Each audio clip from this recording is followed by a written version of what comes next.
helped a lot. So when I first came in, I was actually interested in welding. The guy that I work with, I forget his name, sorry. But we walked through welding. We talked about, where I wanted to go, my goals, and kind of person I was, and things like that. And after we had that conversation and we walked through welding, came to find out it wasn't really for me. So we ended up landing on carpentry, which is what I'm doing now.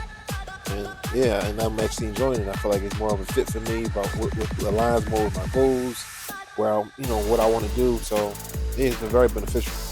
The emissions, they can help in certain kind of ways. Honestly, the student services is where you're going to get your most help from, because the main emissions are going to be too busy running around and doing major other things. As far as help, student services is something that you're going to most likely run to get help from other people. If not, you can go to the teachers that are around here helping the students with their emissions.